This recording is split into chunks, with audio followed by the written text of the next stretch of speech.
Et à 7h19 sur Europe 1, Jacques Serret, place à l'édito éco. Avec Agnès Verdier-Molinier. Bonjour Agnès. Bonjour Jacques, bonjour à tous. Tout à l'heure, à l'Assemblée nationale sera discutée la proposition de loi de l'écologiste Eva Sas qui propose d'instaurer un impôt plancher de 2% sur le patrimoine des ultra-riches. Et oui Jacques, c'est totalement lunaire. On assiste là à une nouvelle attaque anti-entrepreneuriale. Et le pire, c'est que ça a été voté en commission des finances et ça pourrait être voté dans l'hémicycle à l'Assemblée.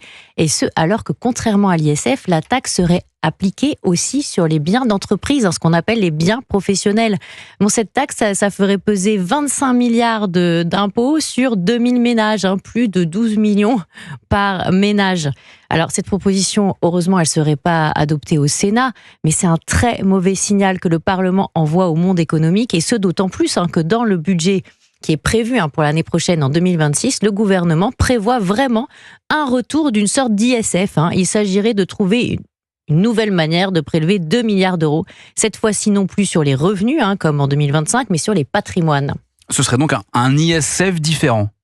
Un ISF différent, ce que prévoit Bercy, et c'est confirmé dans les Échos par la ministre des Comptes publics, ce serait un ISF en forme de voiture-balai. Et là, en termes de complexité fiscale, Jacques, on est au niveau des sommets. Imaginez, il va falloir calculer la différence entre ce qui est payé en impôt sur le revenu et en impôt sur la fortune immobilière par rapport à 0,5% de la valeur de votre patrimoine net. Si le total de ces impôts est inférieur à ce seuil de 0,5, alors il faut payer un nouvel ISF différentiel. Alors tous les ménages ne seraient pas concernés, ce serait potentiellement autour de 300 000 ménages comme pour l'ISF, mais on est vraiment sur un retour vers le futur en mode de casse-tête. Et même si les biens professionnels seraient exonérés dans le projet du gouvernement, les entrepreneurs pourraient être touchés de plein fouet. Et là, on risque vraiment un exode. Par contre, comme d'habitude, les œuvres d'art et les bois et forêts seraient exonérés. Et oui, Jacques, rassurons-nous, nous sommes bien en France, un pays où on encourage plus à investir dans les œuvres d'art et les forêts que dans les entreprises et les actions d'entreprise. Faut-il rappeler que l'Allemagne, la Suède, l'Italie, les Pays-Bas ont supprimé leur ISF. Dans la zone euro, seule l'Espagne conserve un impôt sur la fortune.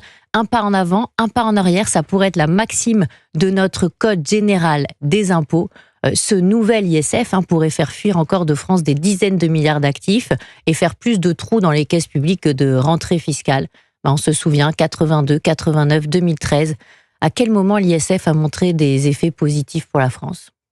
Merci beaucoup Agnès Verdier-Molinier pour l'édito éco. Très bonne journée.